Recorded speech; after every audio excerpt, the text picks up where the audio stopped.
de várias nacionalidades e tem pouco apoio do governo chileno. Então a nossa intenção é nós promovermos um trabalho de evangelização com aquelas crianças, e a gente já está organizando alguma coisa, porém a gente precisa de ajuda. E qual é a nossa ideia? Que o Senhor levante pessoas que possam nos ajudar a levarmos recursos, e a gente vai estar fazendo toda a prestação de conta, mandando vídeos, fazendo lives né, ao vivo para mostrar o trabalho que está sendo feito lá, enfim, fazer toda a prestação de contas com a igreja. E nós precisamos de irmãos que nos ajudem a levarmos recursos para comprarmos materiais lá, para que a gente possa, junto com a equipe de missionários que vão, fazermos esse trabalho missionário. Por que a gente vai comprar no Chile e não no Brasil? Por conta do excesso de bagagem. Então, é complicado se levar um excesso de bagagem daqui para lá, você paga muito caro e acaba não valendo a pena. Então a gente vai comprar tudo lá no Chile, fazer kits de higiene bucal, escova de dente, pasta de dente, enxaguante bucal, comprar materiais para promover, para confeccionar materiais evangelísticos para as crianças. A mesma estrutura que as meninas usam aqui nas nossas EBFs, na Escola Bíblica de Férias, por exemplo, para evangelizar as crianças, nós vamos organizar lá para promover esse evangelismo com crianças nessas domas. E é óbvio, quando você evangeliza as crianças, os pais também são evangelizados. Então a gente precisa de mantenedores, de semeadores para esse projeto missionário. Então eu queria, em nome de Jesus, se você pode nos ajudar, pastor, qual é o valor? O valor não importa, é aquilo que você pode fazer, aquilo que você quer semear, sabe, nesse projeto. A gente, volta a dizer, a gente vai estar fazendo toda a prestação de contas do trabalho que está sendo feito, e você vai poder semear. Missões, se faz missões de 3 formas. Primeiro, indo, mas a pessoa não pode ir, ela financia missões, ela financia um missionário que se dispõe a ir. E se eventualmente ela não pode, por alguma razão, naquele momento financiar e nem ir, ela ora, ela dobra o joelho para ser uma intercessora por missões. Então nós precisamos evangelizar, são os nossos confins da terra, ok? E a gente precisa ir. Então eu gostaria agora, em nome de Jesus, se você pode, não estou falando de valores aqui, aquilo que você colocar no teu coração e você quiser nos ajudar, você vai enviar para a igreja, e a igreja vai nos enviar esse valor para que a gente possa estar fazendo esse trabalho missionário. Então você pode, e se você quer semear nesse projeto, eu gostaria que você ficasse de pé agora. Você que pode e quer, não importa o valor, tá bom? O valor é aquilo que o Senhor colocar no seu coração, porque a gente precisa comprar essas coisas. Muitos missionários, nós estamos indo num grupo, acho que de 23 pessoas, eu não lembro agora, muitos missionários estão indo pela fé mesmo, pela fé, para fazer esse trabalho lá. Então a gente precisa de mantenedores. Essa semana eu vou ligar para alguns amigos, algumas igrejas amigas que podem nos ajudar também. Então, se você pode, por favor, semeie em missões, tá bom? Então, vocês que se propuseram, eu quero, cadê a Dai? A Dai está ali, levantou também. Dai, você vai dar um nome para a Dai, tá bom? Você vai dar um nome para a Dai, e é que quando chega na igreja, se não tiver um valor específico, ela não consegue identificar. Mas quando você fizer essa transferência, você vai colocar oferta de missões. Oferta de missões, coloca lá na sua descrição, oferta de missões, que lá o pessoal responsável vai saber que aquele valor é para missões no Chile, ou missões no Chile, que a turma vai saber e vai saber direcionar. Amém, meus irmãos? Eu quero orar por você, não sente agora. Senhor, em nome de Jesus, eu quero pedir ao Senhor, que o Senhor abençoe a vida dos meus irmãos. Senhor, esses que, Senhor, podem hoje, Senhor, semear, ó Deus querido, na vida daqueles que hoje precisam ouvir a Tua palavra. Senhor, naqueles aos quais o Senhor tem nos dado as estratégias para chegarmos até eles. Senhor, esses, Senhor, são a mão que está tecendo o arco para que a flecha seja lançada, seja enviada. Senhor, visita, Senhor, as finanças de cada um, visita as empresas, os recursos financeiros, que não haja falta na vida dos meus irmãos. Senhor, que eles possam, Senhor, não só hoje, mas serem, Senhor, financiadores, Senhor, para missões, não só aqui, mas em qualquer, Senhor, lugar desse planeta, porque o que não, Senhor, não tem faltado no mundo, são aqueles que financiam, Senhor, a mentira, a destruição, degradação. Senhor, que hajam também os financiadores da verdade do Evangelho, em nome de Jesus. Então eu declaro a bênção bênção do Senhor sobre eles, em nome de Jesus, amém e amém. Aplaudam o Senhor, aleluia. Ainda de pé, abra sua Bíblia em Apocalipse, capítulo 22, Apocalipse, capítulo 22,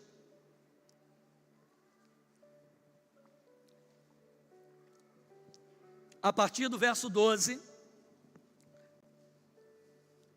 Eu não sou especialista em escatologia. O que é escatologia, pastor? São duas palavras, né? Escatos e logia. O estudo das últimas coisas. São duas palavras gregas, né? Que se juntam e formam uma palavra chamada escatologia. Escatos, últimas coisas, ou coisas últimas, ou fim de todas as coisas. Logia, o estudo do que é possível se saber acerca disso. Então eu não sou um perito em escatologia, como eu sei que tem pessoas aqui que são estudiosas do assunto. E eu vou tentar, pela misericórdia de Deus, compartilhar com você algo acerca desse tempo, desse período que nós estamos vivendo, daquilo que está por vir. E eu gostaria que você acompanhasse comigo. Todos que acharam, digam amém. Adriano, se você puder aumentar um pouquinho esse fundo. Fica de olho se alguém vai dormir aí, Rafael, que esse fundo está meio devagar, hein? Diz assim a palavra do Senhor. Apocalipse capítulo 22, verso 12. Palavras do mestre. Eis que cedo venho. A minha recompensa está comigo para dar a cada um segundo a sua obra. Eu sou o alfa e o ômega, o primeiro e o último, o princípio e o fim. João continua escrevendo. Bem-aventurados aqueles que lavam as suas vestes no sangue do Cordeiro, para que tenham direito à árvore da vida e possam entrar na cidade pelas portas. Ficarão de fora os cães, os feiticeiros, os adúlteros, os homicidas, os idólatras e todos aqueles que amam e praticam a mentira. Daí Jesus volta a dizer a João: eu, Jesus, enviei o meu anjo para vos testificar essas coisas às igrejas. Eu sou a raiz e a geração de Davi. Eu sou a resplandecente estrela da manhã. O Espírito e a noiva dizem: vem. Quem ouve, diga: vem. Quem tem sede, venha. E quem quiser, tome de graça da água da vida. Eu advirto a todo aquele que ouvir as palavras da profecia deste livro. Se alguém lhes acrescentar alguma coisa, Deus lhes acrescentará as pragas que estão escritas neste livro. E se alguém tirar quaisquer palavras do livro desta profecia, Deus lhe tirará a sua parte da árvore da vida e da cidade santa que estão escritas neste livro. Aquele que dá testemunho destas coisas diz: certamente cedo venho. Amém. Vem, Senhor Jesus. A graça do Senhor Jesus Cristo seja com todos. Amém e amém.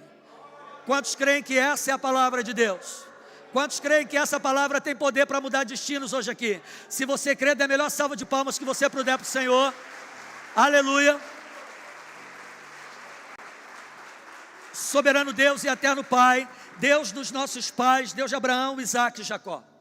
Senhor, nesta noite nós estamos perante o Senhor e diante da Tua palavra, a Tua palavra que é fiel e verdadeira, Senhor. Senhor, céus e terra irão passar, mas a Tua palavra permanecerá para sempre. A Tua palavra se cumprirá, Senhor, na íntegra. Senhor, nós Te adoramos com canções, nós honramos o Senhor com as ofertas voluntárias, com os dízimos. Senhor, mas agora nós precisamos ouvir a Tua voz, Senhor. Senhor, eis que é chegada a hora e o machado já está posto à raiz. Senhor, eis, Senhor, que os céus anunciam a glória do Senhor e o firmamento a obra de suas mãos. Abre os nossos olhos e os nossos ouvidos nessa noite, e quem tem ouvidos para ouvir, ouça o que o Espírito diz à igreja. Que o homem se cale e que o Espírito do Senhor ministre a esse povo. Por Jesus Cristo oramos, amém e amém. Glória a Deus. Sente-se um pouco e eu quero compartilhar com você esse texto que são as palavras finais do apóstolo João, no livro de Apocalipse. A palavra Apocalipse significa revelações, aquilo que estava encoberto, oculto, e que por meio da revelação que o Senhor trouxe ao apóstolo João, que por conta da pregação do Evangelho, estava preso numa ilha prisional que Roma utilizava, chamada Patmos. João fica preso nessa ilha, e ele acaba morrendo, preso nessa ilha, de velhice. Então, durante o período de exílio do apóstolo João, o Senhor então o arrebata em sentidos, sabe, um arrebatamento espiritual, e abre os olhos de João, e ele começa, ao longo do tempo, dar a João a visão e a revelação dos últimos dias, que seriam vividos sobre a terra, e os sinais que haveriam de vir, apontando para a sua vinda e para o seu reino. Para muitas pessoas, o livro de Apocalipse é um livro que traz terror.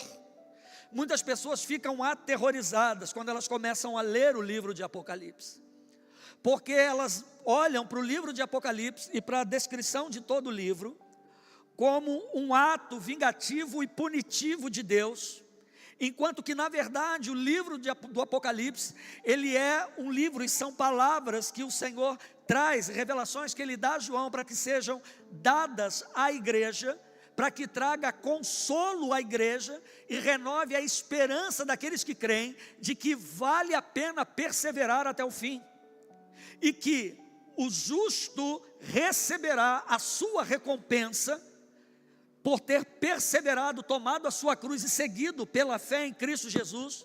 Porém, aqueles que não creem, a cada um o Senhor dará a recompensa segundo as suas próprias ações. Pastor, o senhor acabou de dizer que Deus não é vingativo. De verdade Ele não é, mas Ele é justiça. Então Ele dará a cada um aquilo que é justo. Aquilo que é justo. Então o livro de Apocalipse, eu não sei se você já leu todo o livro de Apocalipse. Pastor, eu não consigo entender. E essa é a intenção. E essa foi a intenção do escritor do livro de Apocalipse, que foram cartas enviadas para igrejas que estavam localizadas na Ásia Menor. 7 cartas a 7 igrejas, a 7 líderes, a 7 pastores. E que, consequentemente, sabe, tudo isso foi explanado a todo mundo, e toda a igreja de Jesus, ela tem conhecimento disso e é detentora dessa verdade, e tem o propósito do céu de anunciar essa verdade. Esse livro ele é composto de muitas figuras de linguagem, ele é composto de um sentido figurativo muito grande, e segundo muitos historiadores, muitos desses sentidos figurados, dessas figuras de linguagens e analogias que são feitas no livro de Apocalipse, serviram também, óbvio, para ocultar, sabe, ao coração daqueles que não creem, a fim de que Jesus fala, aqueles que têm olhos para ver não consigam enxergar, ouvidos para ouvir não consigam ouvir, no sentido de discernir o que estava ali, mas aquilo será ou seria revelado aos seus pequenos, pessoas que com humildade em seu coração, que pela fé entregaram a sua vida a Cristo Jesus, arrependendo-se dos seus pecados, o Espírito Santo de Deus habitando no coração desses, traria o entendimento das revelações desse livro.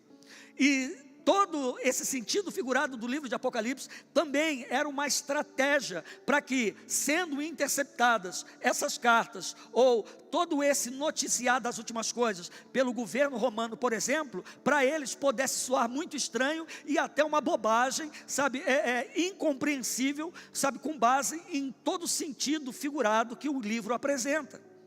Então havia uma estratégia do céu nisso, mas quando essas cartas, quando esses escritos chegassem a quem devido, ela seria amplamente divulgada e amplamente espalhada sobre a terra, de maneira que hoje nós temos esses escritos nas mãos. Então é uma revelação do céu, para que os que creem, e também aqueles que ainda não creem, os que creem possam renovar a sua esperança na vinda do Messias, na vinda do Cristo ressurreto, e aqueles que não creem possam tomar como alerta, porque aquele que há de vir virá e não tardará.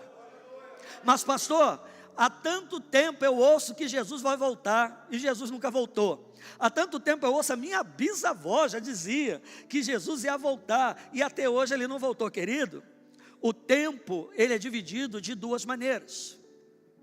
O tempo cronos, do grego cronos, que tem a ver com o tempo, com a ação temporal, no que se refere a dias, meses, anos, séculos, milênios, com base em milésimos de segundo, minutos, horas e por aí vai. É o tempo que o relógio marca, é o tempo que é determinado pelas estações, é o tempo que é determinado pelo dia, pela noite, é o tempo cronos. É aquele que, sabe, nos contempla quando nascemos e também nos contempla quando morremos. Nós estamos presos dentro desse tempo cronos que foi estabelecido por Deus. Só que Deus, ele não está preso dentro desse tempo cronos, porque Deus é atemporal. Deus está fora do tempo. É por isso que o tempo de Deus para todas as coisas é um tempo conhecido por Kairos, que tem a ver com plenitude, o momento exato, estabelecido pelo próprio Deus, para que todo o seu propósito se cumpra dentro desse tempo cronos que nós vivemos. Então há um tempo que Deus estabeleceu para todas as coisas, e o salmista vai dizer que um dia para o Senhor é como 1000 anos. E 1000 anos como o dia de ontem que se passou. Deus não está preso no tempo. Deus está fora do tempo. Se Deus estivesse preso dentro do tempo que nós vivemos, Ele, o próprio Deus, interferiria na nossa capacidade que Ele nos deu de tomar decisões, e Ele influenciaria diretamente nas ações que tomamos, nos tolhindo do livre-arbítrio. Por que o Senhor sabe os que hão de ser salvos dos que não hão de ser salvos? Ele escolheu uns para a salvação e outros para a perdição? Creio que não, porque senão Deus não seria justo. Mas na sua autoexistência e autossuficiência, na sua atemporalidade, tendo em vista que Ele está fora do tempo, Ele já contempla a linha da nossa existência, sabendo os que irão decidir por Ele e os que não irão decidir por Ele. Porém, a linha do tempo que Ele nos proporciona nos dá condições de tomar decisão. Porém, na sua sabedoria e na sua onisciência, Ele já sabe, mas Ele não interfere, dando a cada um condições de tomar as suas próprias decisões. Deu para entender isso aqui? Então o livro de Apocalipse, eu estou falando pausadamente que é para entender. O livro de Apocalipse, então ele é um livro que traz revelações para renovar no nosso coração a esperança e não terror. Então eu quero compartilhar com você sobre sinais da volta de Cristo, vivendo os tempos do fim. É importante que você saiba que nós estamos vivendo os últimos dias da igreja de Jesus sobre a terra. Nós estamos vivendo, e eu vou te mostrar, dentro do livro de Apocalipse, que nós estamos vivendo os últimos dias da igreja. Nós estamos vivendo os últimos dias da história. Toda a revelação que João recebe, sabe, no ano 90 depois de Cristo, ele preso naquela ilha prisional, o Senhor dá a ele a revelação daquilo que nós estamos vivendo hoje. Nós estamos dentro da historicidade bíblica, vivendo aquilo que foi revelado há séculos e séculos e séculos e séculos atrás. Coisas que o livro de Apocalipse revela que nós já vivemos ao longo da história. Quando a palavra do Senhor diz, lá no Evangelho de Lucas, Jesus fala: quando vocês olharem e vendo que a figueira floresceu, sabei que está perto o verão. Jesus fala isso. Nossa, como isso? Como é que isso é uma profecia, pastor? É uma profecia. Quando vocês verem que a figueira tem florescido, sabei que está perto do verão, ou seja, sabei que a hora está chegada. Mas que figueira é essa? Quando isso se cumpriu? Em 1948, quando depois de 2000 anos de exílio, de diáspora, do povo longe da sua terra, um brasileiro chamado Oswaldo Graça Aranha decide numa Assembleia Geral da ONU devolver a Israel a sua pátria, devolver ao povo espalhado por 2000 anos o direito de habitar a terra que Deus prometeu a Abraão, Isaque e a Jacó. Ou seja, a figueira renasce e floresce. O Senhor diz: sabei que o verão está próximo. Quando Israel entra dentro da sua terra em 1948, é a profecia se cumprindo do Evangelho de Lucas, que Jesus fala, a figueira florescendo. Jesus está dizendo: eu estou voltando, o meu povo eu levei de volta para a minha terra, a figueira floresceu novamente, o verão está chegando.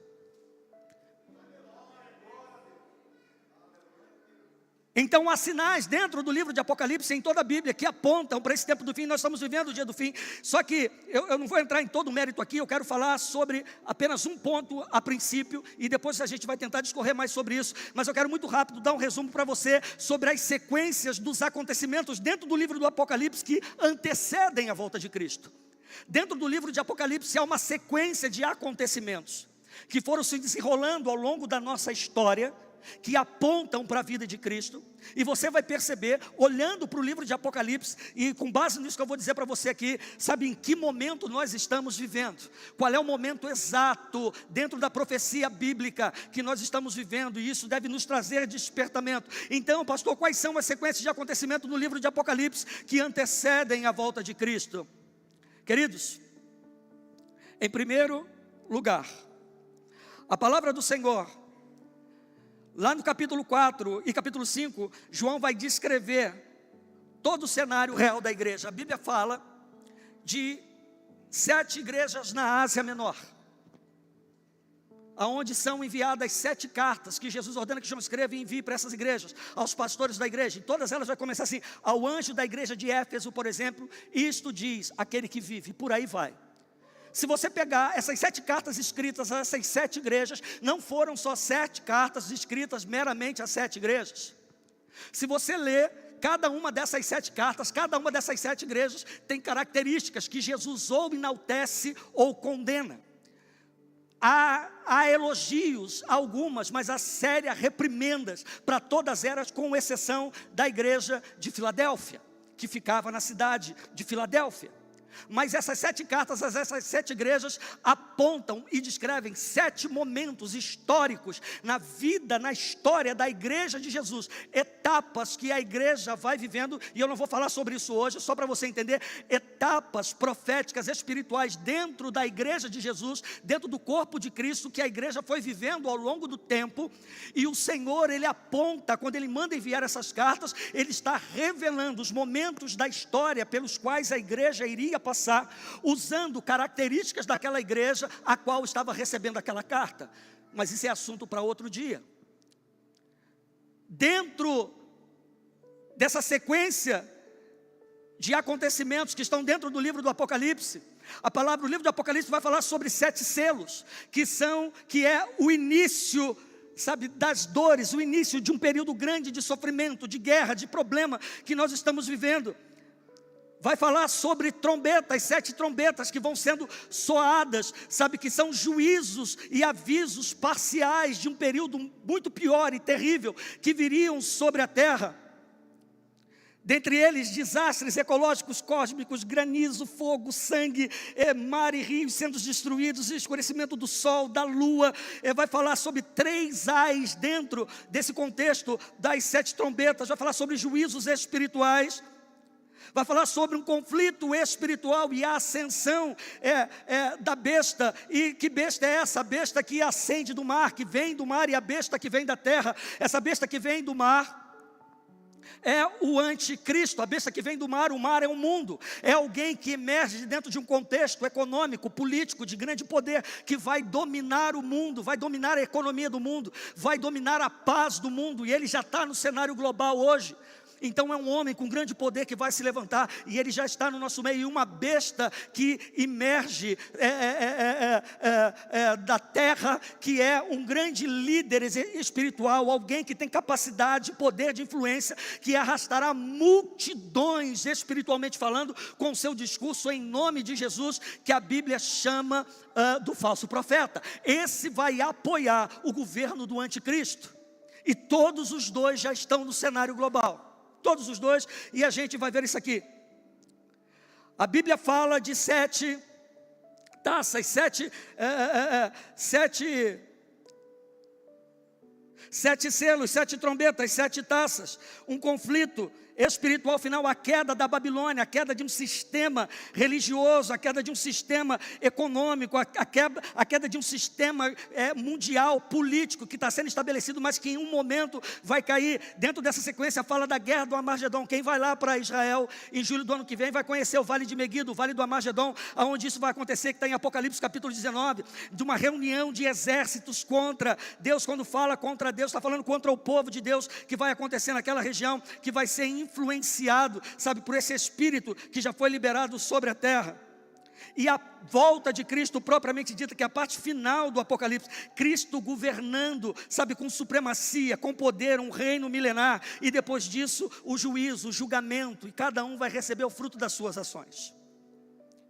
Em resumo, é basicamente isso, mas o que eu quero falar com você é exatamente como essa história começa depois que Jesus envia 7 cartas às 7 igrejas da Ásia, que apontam para 7 momentos históricos da sua igreja sobre a terra.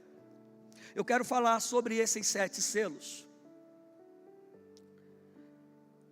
A palavra do Senhor, Apocalipse capítulo 6, abra sua Bíblia, se acompanha comigo. Aleluia. Louvado seja o nome do Senhor. Apocalipse capítulo 6, coloca aqui para mim a partir do verso 1, e eu vou correr por causa da hora. A partir do verso 1 diz assim: e havendo o cordeiro aberto um dos selos, olhei e ouvi um dos 4 animais que dizia como em voz de trovão: vem e vê. O Senhor revelando a João. 2. E olhei, e eis um cavalo branco, e o que estava sentado sobre ele tinha um arco, e foi-lhe dada uma coroa, e saiu vitorioso e para vencer. Segurei. A primeira visão que João tem é uma visão de 7 selos, como se fosse um rolo de pergaminho selado, e o cordeiro, ele aponta para Jesus, quebrando esses selos, e quebrando esses selos e abrindo aquele rolo, liberando juízos, o início de um período de juízos sobre a terra. No Evangelho de Mateus, no capítulo 24, Jesus vai dizer que haveria o princípio de dores. Como a grávida sente as dores do parto do filho que ainda vai nascer, o mundo, a terra, sentiria essas dores de parto. O mundo, a terra, o planeta, a humanidade, sabe, iria se contrair por meio dessas dores, mas que ainda não era o fim. Então a primeira visão que ele tem é que um selo é aberto. Quando esse selo é aberto, ele tem a visão de um homem montado em um cavalo branco. E esse homem vem, ele traz uma coroa sobre a sua cabeça e um arco na mão.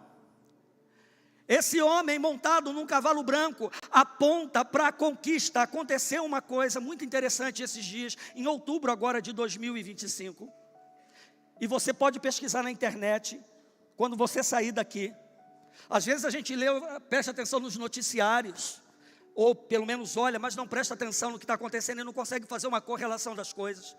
A palavra do Senhor vai dizer: conhecereis a verdade vos libertará. A primeira visão que João tem é de um homem montado em um cavalo branco.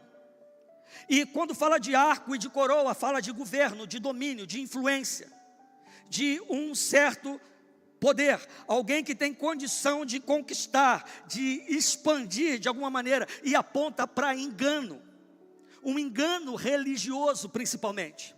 Em outubro de 2025, o Papa Leão XIV recebeu de um criador de cavalos muito influente, um polonês, que eu não lembro o nome agora, de um polonês muito influente, criador de cavalos, um cavalo árabe, puro sangue, valiosíssimo, branco, enorme o cavalo.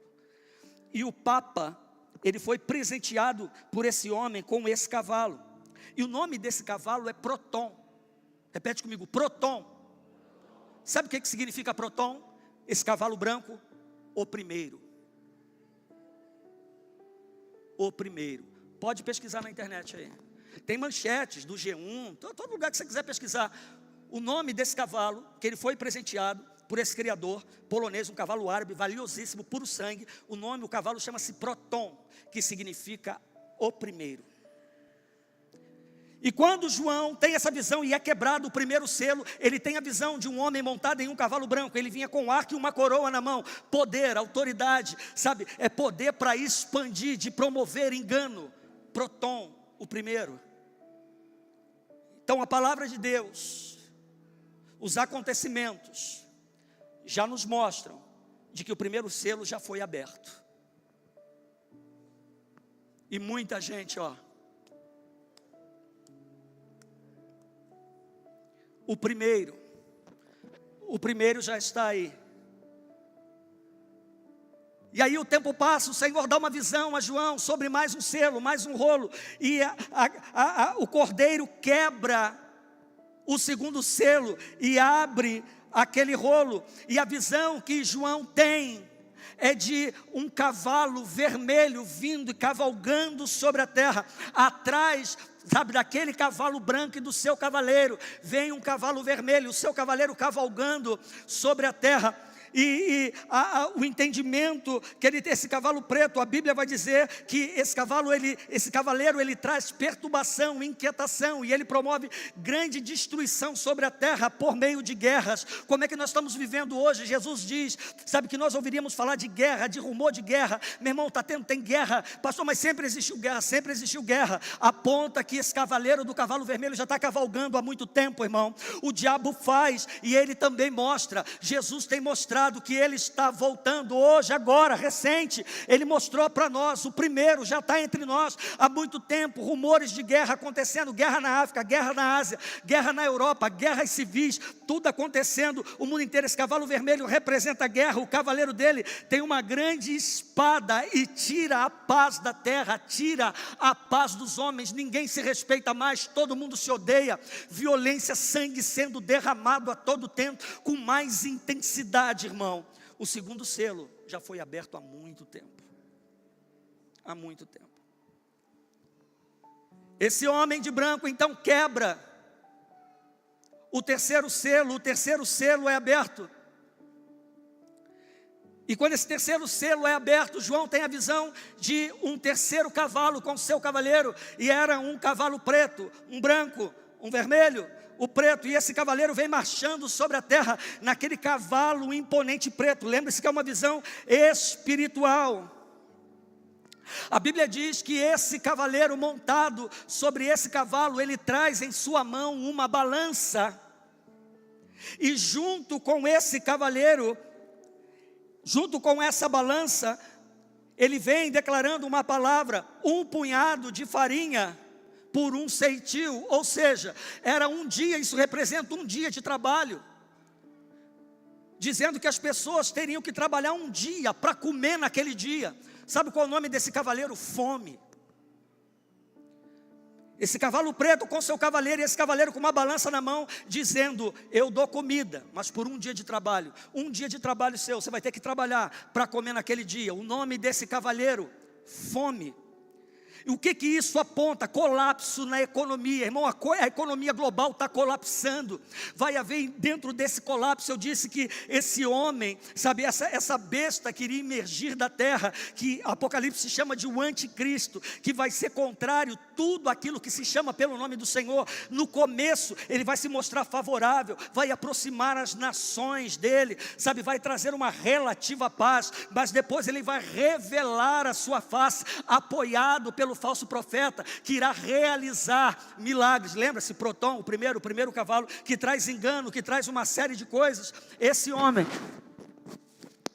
ele vai trazer perturbação sobre a terra. A economia global, ela está colapsando. Você vê fome no mundo inteiro. Mas pastor, mas fome sempre houve. Tudo bem, fome sempre houve. Meu irmão, as pessoas nunca trabalharam tanto para ter tão pouco. A economia global, ela está quebrada, irmão.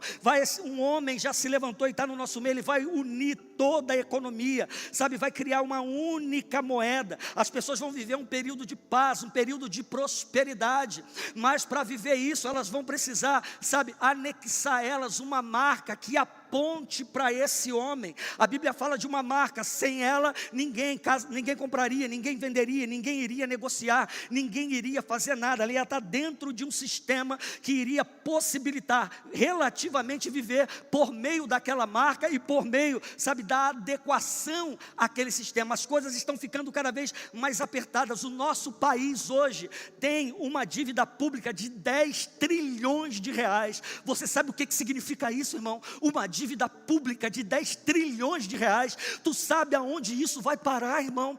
Países inteiros quebraram com uma dívida pública menor que a nossa. Esperem um pouco para você ver para onde a economia, não só do Brasil, mas do nosso continente vai. A Europa está falida, irmão. A Europa está quebrada. Os bancos mundiais estão quebrados. Sabe, o mundo está colapsando. Sabe, quem tem muita grana está comprando ouro, está comprando prata, que vai ser a única condição de negociar dentro do sistema que está sendo montado. Então o nosso país, ele quebrou, ele acabou com uma dívida de 10 trilhões, é impagável. Impagável. Os Estados Unidos, a maior economia do mundo, uma dívida pública imensa. A África não se fala, sabe, os países da América do Sul não se fala, irmão. Com raríssimas exceções, como a China, por exemplo, e países que dominam muitas coisas, com raríssimas exceções, mas o mundo está quebrado. Então cada vez mais as pessoas estão aí afundadas, irmãos, em dívidas terríveis, sabe, 1000% de juros em cartão de crédito, empréstimos impagáveis, as pessoas estão quebradas. Alguém vai trazer uma relativa solução para isso, porém é necessário entrar dentro do sistema. Esse cavaleiro, ele vem marchando, ele traz com ele fome, e isso aponta para um colapso econômico, racionamento. Recentemente agora, um apagão na Europa, por 2 vezes. Você acha que isso é sem propósito nenhum? Quando dizem para você assim, olha, você precisa economizar energia, nós vamos aumentar a tua energia para economizar, porque os reservatórios estão vazios. Mentira! Mentira! Mentira. Então o mundo está colapsando, sabe, escassez terrível acontecendo. Então esse cavaleiro, ele traz uma balança nas mãos, quando ele diz, olha, 1 quilo de farinha por 1 ceitil, ou seja, você quer comer hoje, é um dia do teu trabalho, é um dia do teu salário, é um dia do teu esforço, é um dia do teu suor, a pessoa vai trabalhar para comer naquele dia. Então nós vamos ver negócios colapsarem, empresas colapsarem. Quem acha que está aqui em cima, se prepara para o que vai vir sobre a terra, irmão. Tudo que puder ser abalado, vai ser abalado. Tudo que puder, que não tiver firmado na rocha, vai se abalar. Porque esse cavaleiro traz uma balança nas mãos, e ele traz fome, escassez, colapso com ele. E ele diz, 1 punhado de farinha por 1 ceitil. Diz para mim que esse selo já não foi aberto. Diz para mim.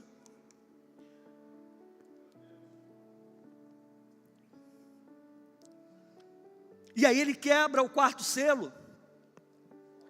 Quando o Senhor quebra o 4º selo, João tem a visão de um 4º cavalo. E esse cavalo, um cavalo amarelo, pálido, e ele vem com o seu cavaleiro. E esse cavaleiro trazia um nome escrito, morte.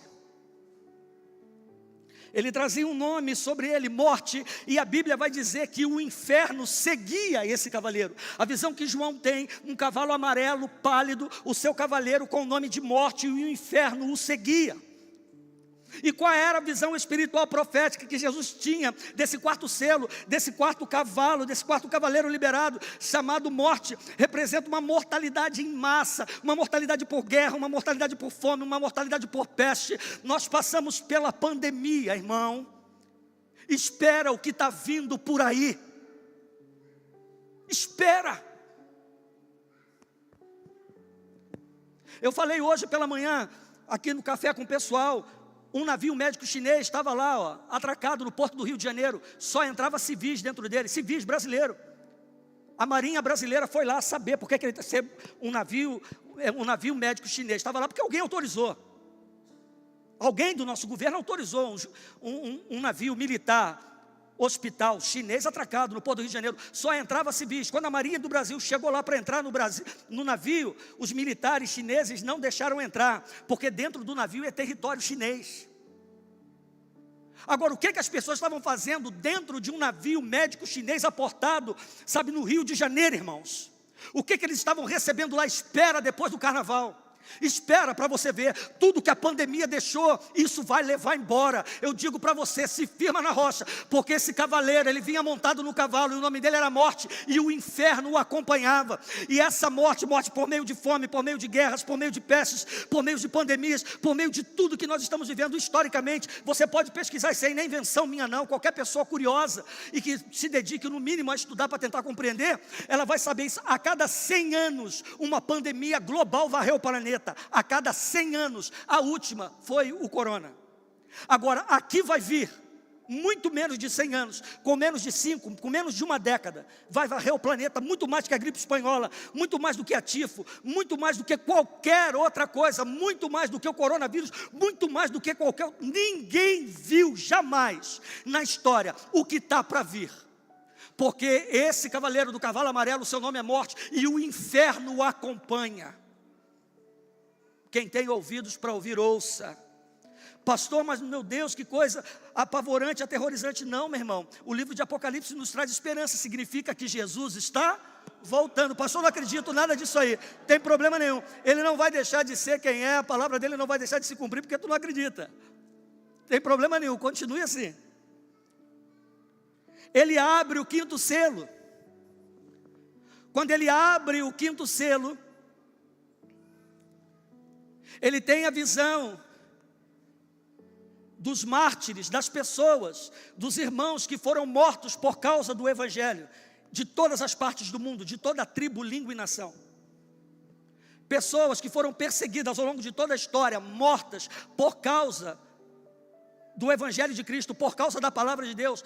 Agora, recentemente, algumas semanas atrás, um pastor na Holanda está preso por causa da pregação do Evangelho na Holanda. Não foi na China, nem na Coreia do Norte, nem no Iêmen, não, foi na Holanda. Está preso, vai responder processo. Na Coreia do Norte, 8 foram enforcados semana passada. Na Nigéria, dizimaram uma igreja inteira com 120 pessoas, homens, mulheres, velhos e crianças, todos crentes. Todos crentes. No Irã, estão pendurando em praça pública. Procura alguns grupos sérios de Telegram, que você vai ver o que está acontecendo. Pendurando em praça pública, pastores, os filhos dos pastores, de muçulmanos que se converteram e entregaram a vida para Jesus. Esses são os mártires de toda a história, que foram morrendo por amor ao Evangelho, que entregaram a vida para Cristo, e João tem a visão de todos eles. Muita perseguição hoje. Se eu aqui, tá fazendo uma live aqui, se eu falar qualquer coisa que alguém que está lá do outro lado ou vai assistir depois não goste, eu recebo um processo e eu posso ser preso, podem fechar as portas dessa igreja. Fala para mim que perseguição não acontece no Brasil. A igreja na Nigéria sendo perseguida, o pessoal fechando a igreja, tacando fogo com os crentes dentro.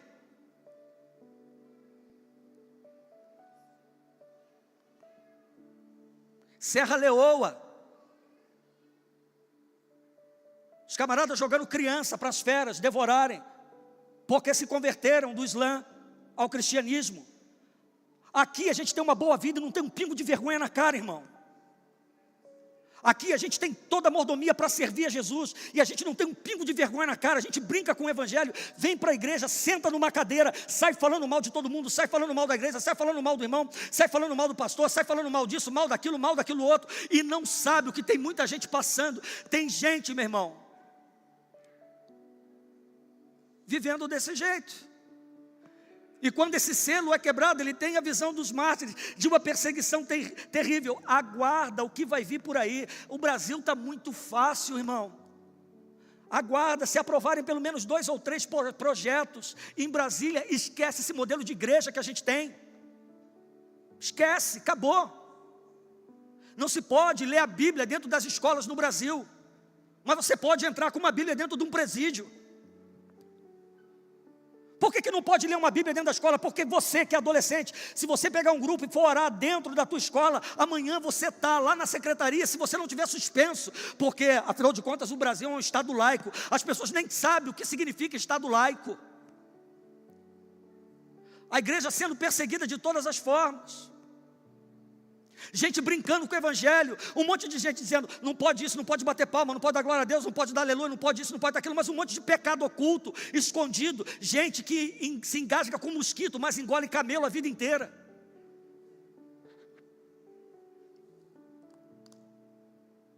Então João, ele tem a visão desses mártires, que foram sofrendo e sendo perseguidos por causa do amor do evangelho. Eles clamam por justiça. O livro do Apocalipse vai dizer que quando João tem essa visão, eles chegam para aquele que está diante do trono, que é Cristo, e diz, Senhor, até quando? Até quando tu não farás? Ou seja, até quando tu não vai fazer nada? Nós estamos sofrendo, nós morremos por amor a ti, morremos pelo evangelho, até quando tu te calarás? Eles perguntam a Jesus, e o mestre responde, calma, por mais um pouco de tempo ainda. Por mais um pouco de tempo. Daí um sexto selo é aberto, um sexto rolo é tomado e o selo é quebrado. E quando esse selo é quebrado, João, ele começa a ter uma visão de sinais que se dariam no céu, na terra, debaixo da terra, abalos sísmicos, tsunamis, o tempo enlouquecido. Meu irmão, essa semana nos Estados Unidos, menos 35 graus, nunca na história, naquela região, sabe, no continente norte-americano isso aconteceu, menos 35 graus, 40 centímetros de neve, irmãos. A calota polar, sabe, derretendo à torta e à direito. O aquecimento global está aí, irmãos.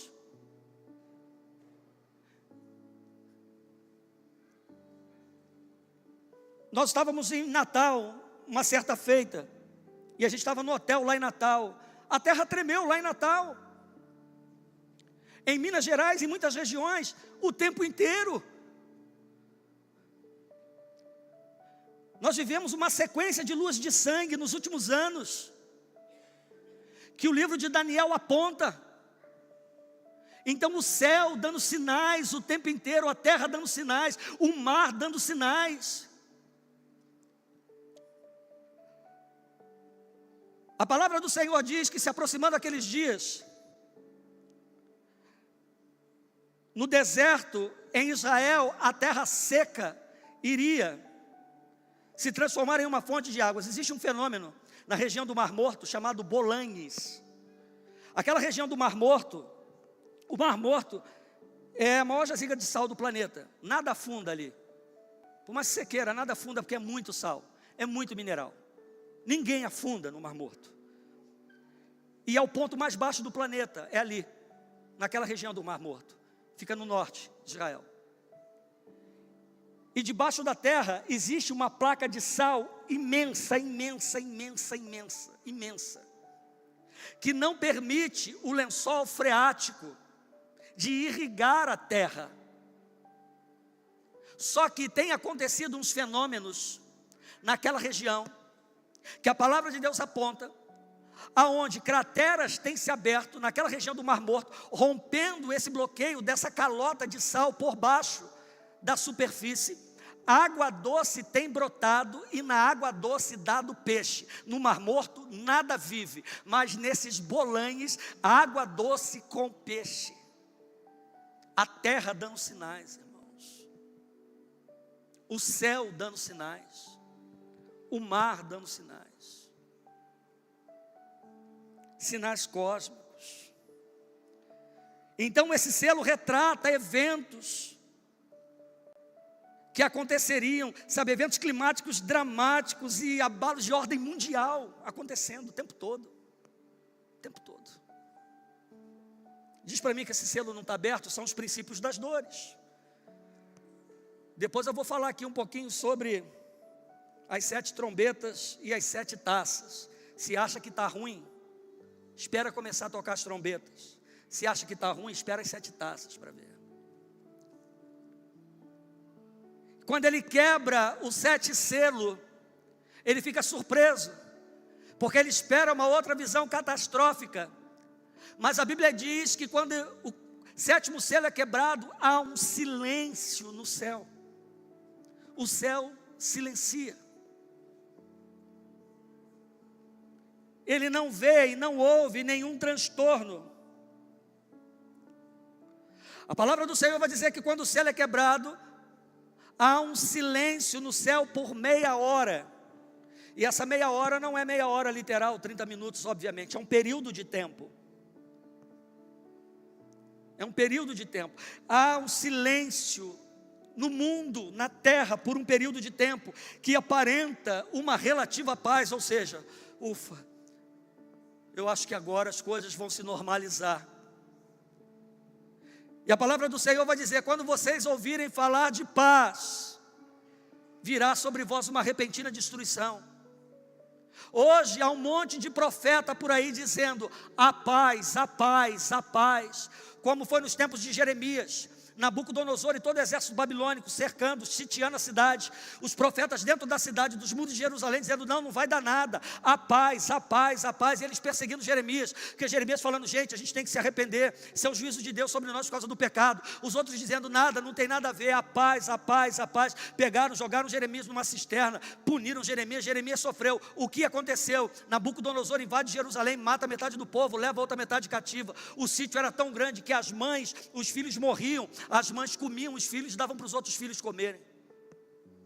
Então cuidado, quando alguém chegar para você e falar assim, a paz, mentira, não há paz, irmão, nós estamos vivendo uma guerra, uma batalha, o que está em jogo é minha, a tua alma, Jesus está voltando, não tem paz, coisa nenhuma, paz tem quem tem Cristo dentro do seu coração, paz tem quem tem a Cristo como Senhor e Salvador, esse sabe que o pau vai quebrar, e se ele fechar os olhos aqui, ele vai abrir na eternidade. Então muito cuidado, quando alguém diz para você assim, nada, isso aí não tem nada a ver, isso aí é assim mesmo, não meu irmão, o evangelho é reto, a palavra de Deus é reta, Jesus é firme naquilo que ele diz. Então há um silêncio sobre a terra, há um silêncio. Em seguida, logo depois desse silêncio, começam então as trombetas a serem soadas, que desencadeiam uma nova série de julgamentos. Quando todo mundo achar, isso que nós estamos vendo aqui, nós estamos vivendo. O último selo que nós estamos vivendo parcialmente, hoje é o sétimo, porque não estamos vendo possibilidade nenhuma de paz, ou de silêncio, mas ele vai chegar. Todos os demais já foram abertos, nós estamos vivendo todos os outros 6. Todos os outros 6. O único que nós estamos vivendo parcialmente ainda é o sétimo. Mas essa suposta paz, esse suposto silêncio, ele vai acontecer. Só que ele é o prenúncio de julgamentos ainda mais severos que virão sobre a terra. E esse silêncio do céu, esse início de julgamento que vem com os 7 selos abertos, onde essa sentença é liberada sobre a terra, sobre o homem. Quando esse sétimo selo é quebrado e há esse silêncio, ele é um prenúncio de julgamentos severos que estão por vir, sim, certamente. Mas ele também é a oportunidade que o céu nos dá de arrependimento. É a oportunidade que o céu silencia para que eu possa falar. É a oportunidade que o céu silencia para que eu possa buscar a presença dEle. Perto está o Senhor, e bem-aventurado aquele servo que quando o seu Senhor vier, o encontrar servindo fielmente.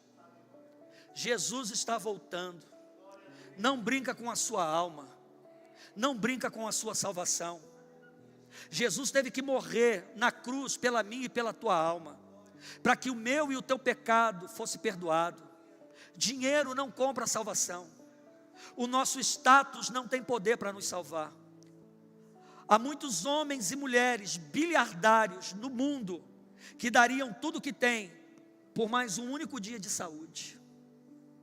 Há muitas pessoas hoje que dariam tudo o que têm por mais um dia de vida, por mais uma oportunidade de fazer diferente aquilo que até aquele momento vinham fazendo errado. Mas a palavra do Senhor vai dizer que Ele tem os meus e os teus dias contados na palma da mão dEle. Se Cristo me chamar hoje, Ele voltou hoje para mim. Se Ele chamar você hoje, ou amanhã, Ele voltou hoje, ou amanhã para você. Jesus uma vez olha para o povo e para os discípulos e diz assim: louco, ainda hoje pedirão a tua alma, e o que tu tens ajuntado, para quem será? Tudo que eu tenho ajuntado, tudo que você tem ajuntado ao longo da vida, será para quem? Se tu e eu e você, nós não podemos dar um único centavo pela nossa alma. O que você pode oferecer a Cristo pela sua alma, pela salvação da sua alma?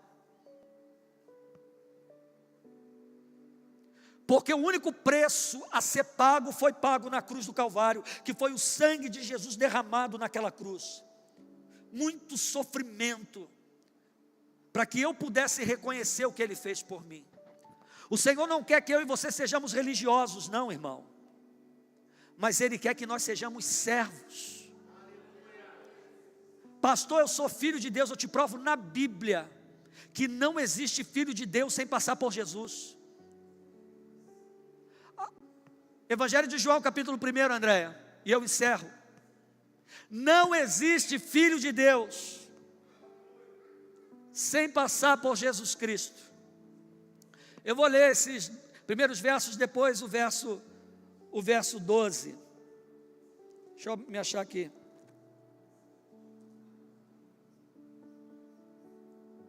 Deixa eu ver. Capítulo 1. E eu encerro.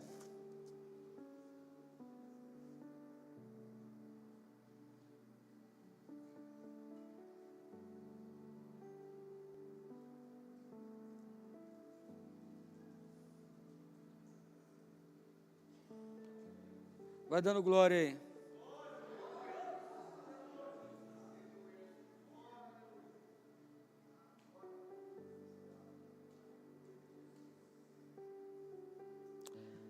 Eu vou ler o 1 e o 2.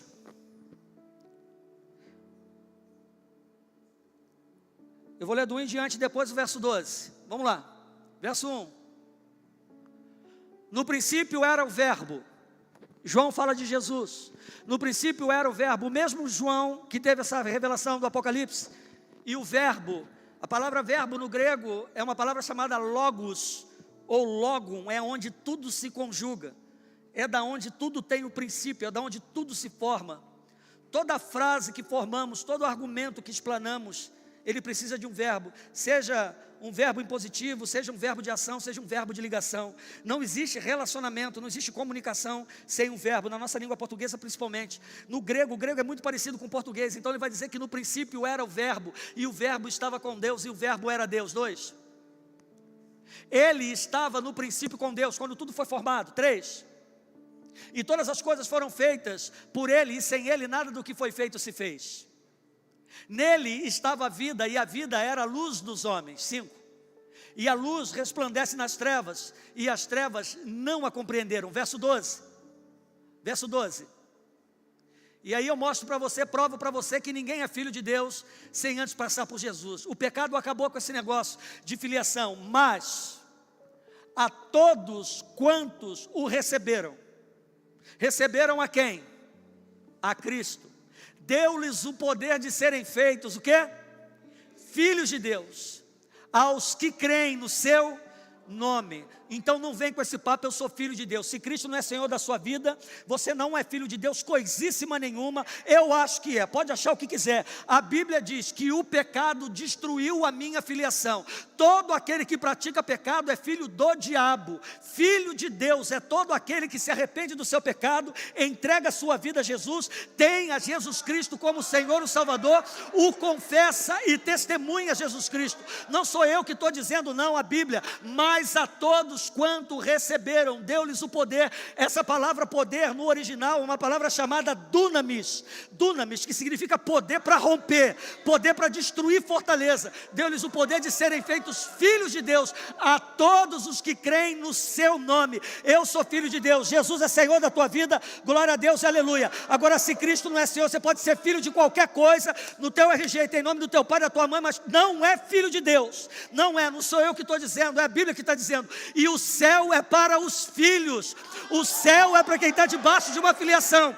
O céu não é para frequentador de igreja, não é para quem acha que é filho, não é para quem ouviu dizer que é filho. O céu é para que todos os que creem no seu nome, é para todos que andam em arrependimento, é para todos. Pode discutir comigo, pode discordar de mim, mas vai discordar do que a palavra de Deus diz, vai discordar do que a Bíblia diz. Quer ir para o céu, meu irmão, se torne filho. Quer ir para o céu, minha irmã, se torne filha. Como é que eu me torno filho? Tem gente que acha que é membro da igreja, que vai para o céu porque é membro de uma igreja. Tem muito filho de crente indo para o inferno, tem muito marido de crente indo para o inferno, tem muita mulher de crente indo para o inferno, tem muito pastor indo para o inferno, tem muita gente do altar indo para o inferno, tem muito crente sentado iguais a vocês aí, que estão indo para o inferno. Se Jesus volta hoje, vai para o inferno. Se fecha os olhos, vai para o inferno. Jesus precisa ser pai, e na cultura antiga dos judeus, o pai é quem detinha toda a autoridade, todo o domínio sobre a família estava com o pai. O filho esperava para herdar o que o pai tinha. Hoje a turma faz o que quer, do jeito que quer, a hora que quer, da maneira que quer. É filho de qualquer coisa, é filho do diabo, mas não é filho de Deus. A palavra de Deus vai dizer, sabe, que todos aqueles que amam e praticam o pecado são filhos do diabo, porque os filhos de Deus andam em arrependimento. Quem é filho de Deus não teme o que o livro do Apocalipse diz. Quem é filho de Deus quer mais é que o pau quebre mesmo. Quem é filho de Deus quer mais que as trombetas toquem, que os selos sejam abertos, que as 7 taças sejam derramadas, quer mais é que se levante, sabe, a besta que vem do mar, a besta que vem da terra, quer mais que a Babilônia governe. Não estão nem aí, meu irmão, porque o viver é Cristo, o morrer é lucro. Sabe quem é que fica apavorado? Quem sabe que se morrer vai para o inferno, irmão. Quem sabe que se fechar os olhos hoje vai passar a eternidade do inferno. Ô, meu irmão, eu vim do lado de lá, eu sei que o inferno existe, irmão. Eu vi o que os demônios faziam, eu vi o que os demônios falavam. Meu pai fala assim, tomara que meu pai veja isso aí. Meu pai fala assim, eu vou para o céu porque eu sou bom. Quando eu fui na casa dele, eu falei, se o senhor morreu, só vai para o inferno, porque tem um monte de gente boa no inferno. Porque quem estiver no céu vai ter consciência que está lá e não merece estar. Está lá porque um justo teve que morrer na cruz, e vai estar lá sem merecer. Eu estou aqui porque Jesus me salvou. Eu estou aqui porque Jesus pagou o preço por mim. Então quem estiver no céu, quem acha que vai para o céu porque merece, eu digo para você, afina a tua viola, filho. Afina a tua viola, filho. Se tem uma coisa que tu não merece, que eu não mereço, é o céu. Então quem bate no peito e acha que tem mérito, espera cair na mão do grandão da Galileia, que você vai ver. Espera para tu ver se tem mérito. Agora, quem estiver no inferno também vai saber exatamente que está lá porque merece estar. Porque ninguém vai ser condenado pelo que fez. O homem vai ser condenado por aquilo que não fez. E o que ele não fez? Não ter a tempo oportuno reconhecido a Cristo como Senhor e Salvador. Porque não tem nada que eu faça que fará com que o meu Senhor me ame menos. Não tem nada que eu possa fazer que vai fazer com que Ele me ame mais, que Ele te ame mais. O amor dele é linear para todos nós. E a única coisa que eu preciso fazer é reconhecer que eu sou um lixo. Que você é um lixo. Que eu sem Ele, eu sou aquilo que eu era, irmão. Que você sem Ele é um pouco mais de nada.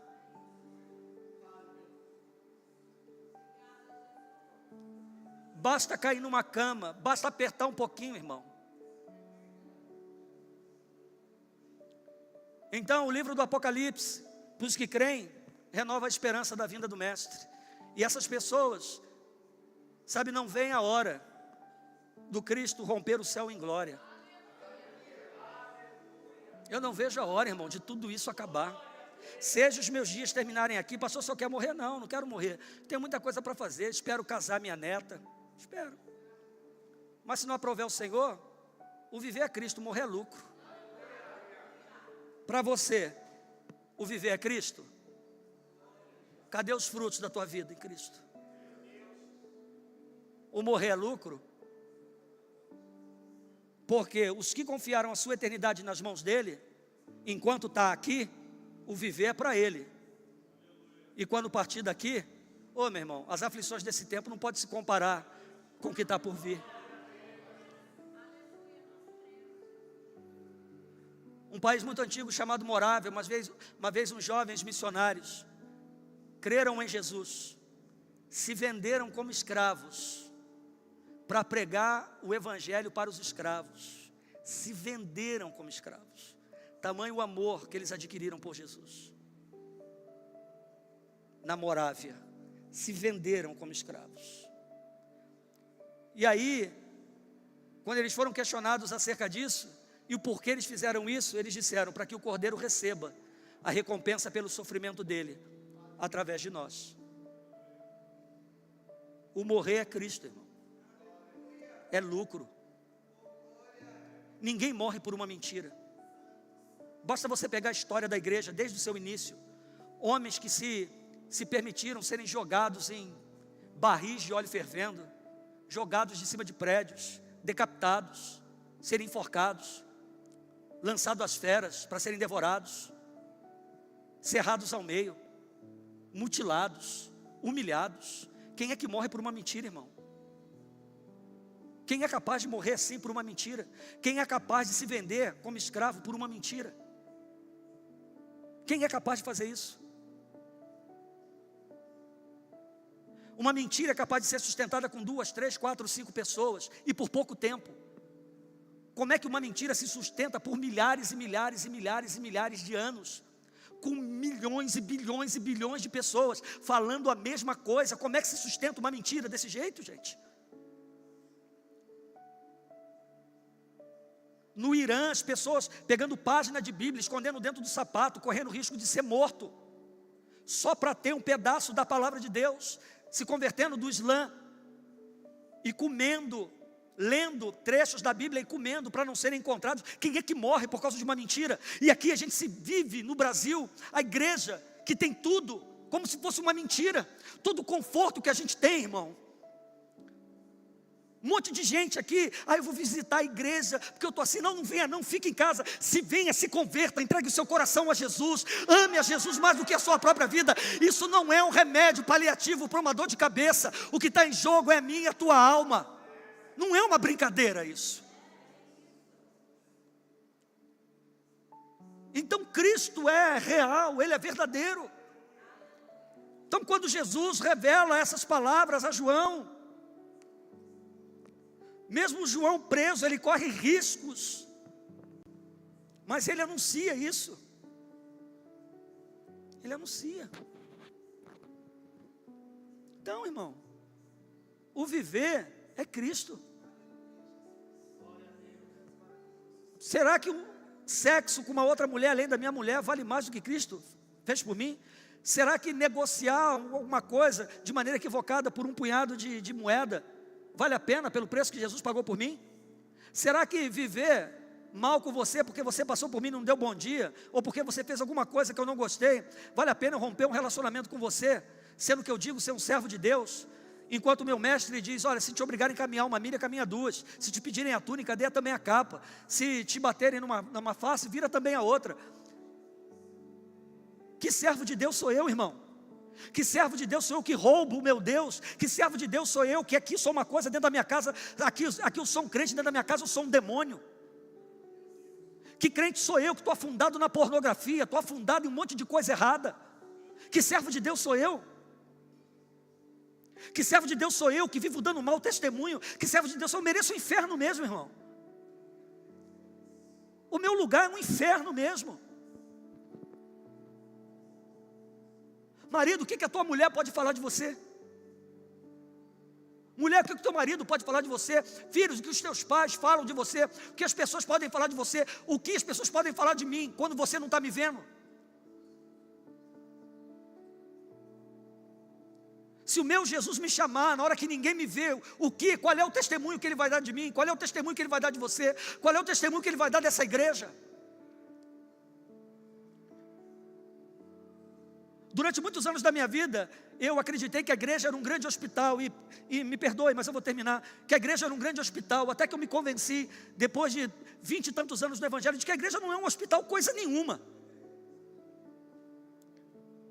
A igreja de Jesus, ela é um grande exército, irmão.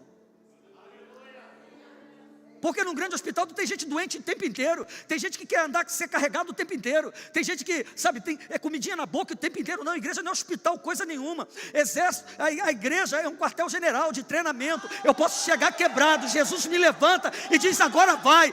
Então você que é crente, sabe, capenga o tempo inteiro. Aplauda Jesus aí. Você que é crente, capenga o tempo inteiro. Nunca se firmou, reclama de tudo, de todo mundo. Vá se converter em nome de Jesus. Se converta enquanto você pode ainda. Então igreja não é hospital, coisa nenhuma, gente. Igreja é lugar de treinamento, é campo de guerra, é lugar de um suturar a ferida do outro e ir para a guerra de novo. Numa batalha, um soldado é ferido, alguém vai lá, cuida da ferida dele e ele volta para a guerra de novo. Agora na igreja, eu estou tão dodói, eu estou tão ferido, eu estou tão depressivo, eu estou tão magoado. Meu irmão, cheguei na igreja quebrado, mas quando eu entendi o que Jesus fez por mim, eu falei, o quê? Eu vou ficar perdendo meu tempo com fulano, com beltrano, com cicrano? Eu vou fazer o que Jesus me chamou para fazer, meu irmão. Sabe, eu vou tentar ajudar tantos quanto eu puder ajudar. Eu não vou ser elemento para derrubar ninguém. Sabe, quem já viu o filme aqui Até o Último Homem? Com Andrew Garfield. Quem não assistiu, assista, Até o Último Homem. Assiste lá para você ver. Uma história real de um rapaz que foi para a guerra, se recusou a usar armas, por ser um servo de Deus. Um jovem médico, ele disse, não, eu não vou para a guerra para tirar a vida de ninguém. Eu vou para salvar a vida. E consegue uma liberação do comando do exército dele para fazer isso. O pelotão dele inteiro é acuado. Todo mundo vai se arrebentando, morrendo, sendo dizimado. E ele arrisca a vida, atravessando o fronte. Pegava um, levava para trás das linhas. Pegava outro, levava para trás das linhas. Pegava outro, levava para trás das linhas. Pegava outro. Essa é a vida do crente. Tem crente aqui que nunca levou uma pessoa a Jesus. Nunca deu o ombro para dar suporte para um fraco. Saiba que aquele que morreu por você, morreu por ele também. Eu entendo que quando eu cheguei na igreja de Jesus, eu era um problema. Mas a partir do momento que Jesus entra na vida de alguém, esse alguém deixa de ser um problema e passa a ser uma solução para o problema. Você é um problema ou você é a solução para o problema?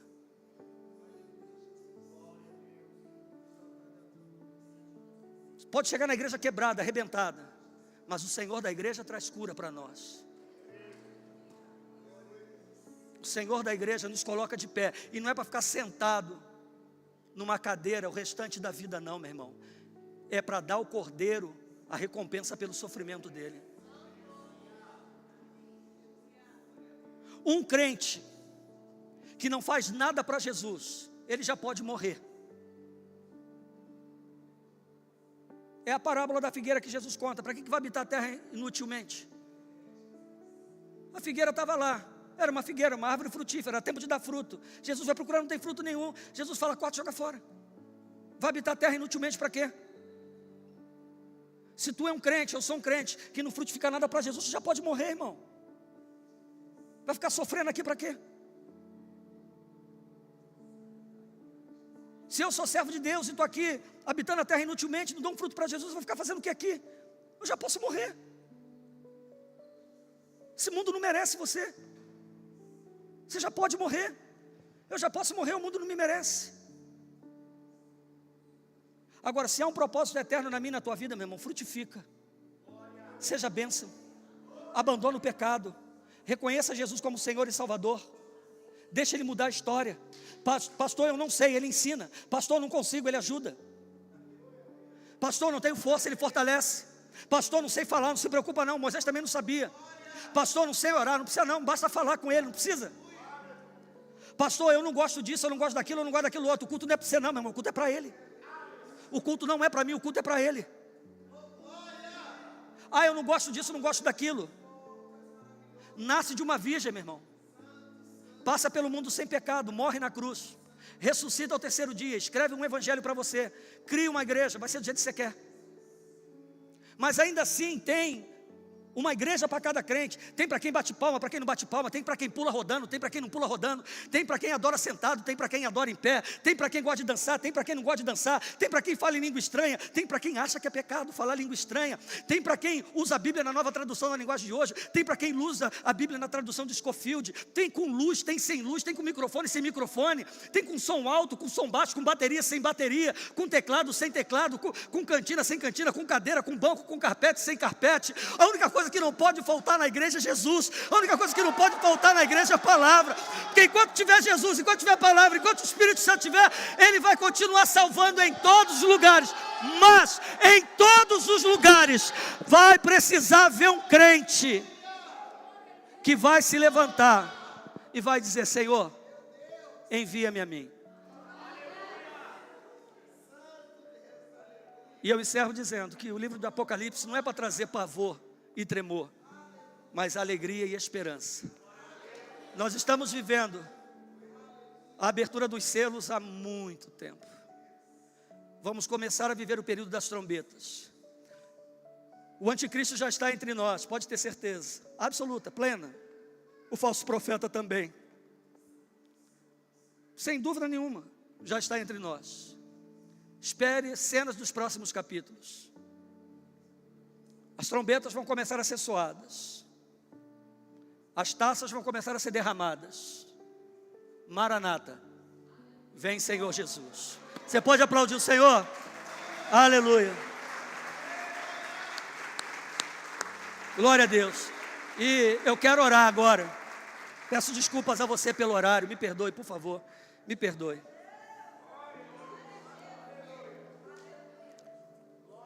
Me perdoe, mas eu sei que o espírito do profeta está sujeito ao profeta. Mas eu senti no meu espírito dizer isso para a igreja. E eu quero orar agora em nome de Jesus. Eu quero orar com você que crê, meu irmão. Com você que já crê em Jesus, mas vivia oscilante. Não, meu irmão. Fortalecei os braços cansados e os joelhos trementes, porque perto está o Senhor.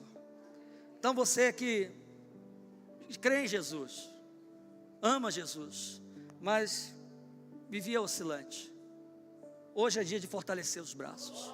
Hoje é dia de fortalecer os pés. Pastor, eu não sei muito o que fazer. A estratégia Jesus dá. Se preocupe, Senhor, usa a minha vida de alguma maneira, na universidade, no trabalho, em casa, enfim, usa a minha vida. Ele vai te dar estratégia.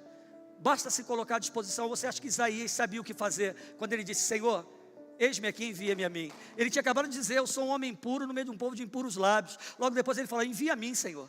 Estratégia quem dá é Ele.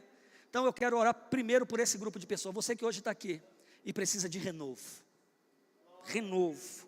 Sai do teu lugar. Adriano, bota um fundo que você quiser aí. Vem cá que eu quero orar por você. Você que precisa de renovo. Está vivendo assim, indiferente. Vai para o culto, volta. Se sente fraco, fraca, não consegue orar mais. Quando ora, é aquela oração, sabe? Não sente mais a presença, o fogo do Espírito. Tem muita dificuldade. Não tem mais vida de intimidade na palavra. O pecado está aí batendo na porta o tempo todo. Aquela luta, aquela guerra interior no coração, na alma. Hoje é noite de arrependimento, irmão. É noite de arrependimento. É noite da gente fortalecer os joelhos cansados, irmão. De repente passando por luto, uma série de coisas acontecendo. Vai enfraquecendo, enfraquecendo, enfraquecendo. Quando a gente percebe, está perto do reino e sem salvação. Hoje, você que hoje veio aqui, que está afastado, está afastada, em Jesus, mas tem consciência que está afastado, está afastada. Eu quero orar por você. Você que um dia entregou a sua vida para Jesus, confessou Jesus como Senhor e Salvador, mas que hoje essa palavra te despertou e você precisa voltar para Cristo. Tem pessoas que voltam para a igreja, mas não voltam para Jesus. Então, se hoje tem alguém aqui que precisa voltar para Jesus, eu quero orar por você.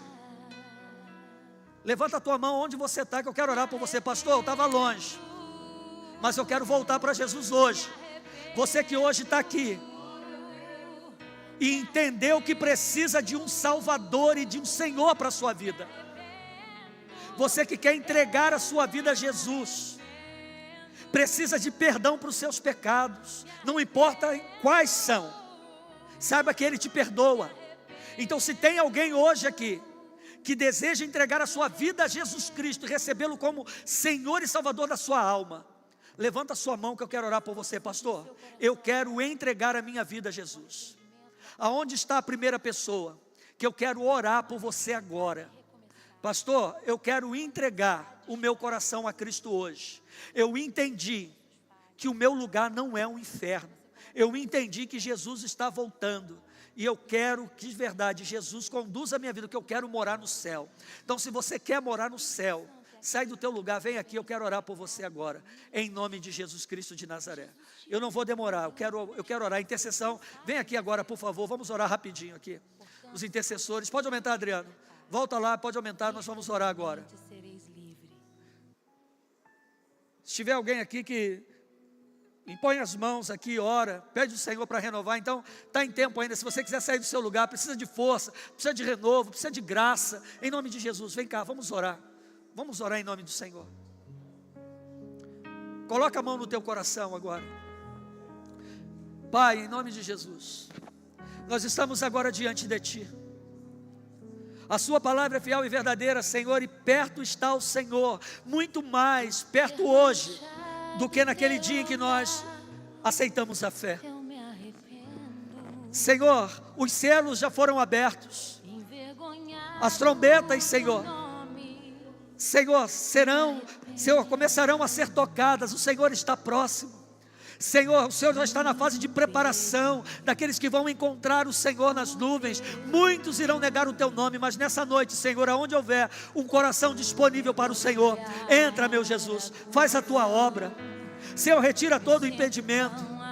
Senhor, que hoje o Senhor possa retirar o embaraço, retirar toda a prisão, que seja uma noite de arrependimento na Tua presença, que seja uma noite de conserto, que o fraco diga, sou forte em Cristo, que hoje, Senhor, ele se encha de força no nome do Senhor, que o coração se encha de esperança na Tua vinda e no Teu reino, para a glória do Teu nome. Senhor, que ao ouvirem a Tua voz, que os corações não se endureçam, ó Deus, em nome de Jesus. Senhor, iremos sair daqui, mas continua trazendo a Tua revelação ao nosso coração. Fala conosco, Pai, tenha misericórdia de nós. Que essa noite seja uma noite de arrependimento. Senhor, sem santificação ninguém verá o Senhor. Senhor, sem arrependimento, Senhor, não há salvação. Que hoje possamos nos arrepender dos nossos pecados, em nome de Jesus. Leva-nos em paz, leva-nos em segurança. Visita, Senhor, os meus irmãos que estão diante do Teu altar, aqueles que estão em seus lugares. Espírito Santo, trata com cada um deles, Senhor, a começar por mim mesmo. Senhor, essa é a nossa oração, que fazemos não em nosso nome, mas no nome de Jesus Cristo, o Seu Filho que está vivo, reina e reinará por toda a eternidade. E todos aqueles que creem, Senhor, nesta noite dizem amém e amém. Aplaudam o Senhor, aleluia, aleluia, glória a Deus. Querido, Deus te abençoe, Deus te abençoe. Leva essa palavra no seu coração. Estenda a sua mão, receba a bênção apostólica. Você que vai abençoar missões, vai abençoar a missão lá no Chile, procura a Dayana aí no final. A Day, ela vai orientar você. Estenda a sua mão, por favor. Que o Senhor te abençoe e te guarde. Que o Senhor levante o seu rosto sobre ti e que Ele tenha misericórdia de ti. Que o Senhor sobre ti levante o seu rosto e que Ele te dê a paz. Vão todos em paz, em nome de Jesus. Amém e amém. Deus abençoe. Vão em paz. Dê um abraço no teu irmão, na tua irmã.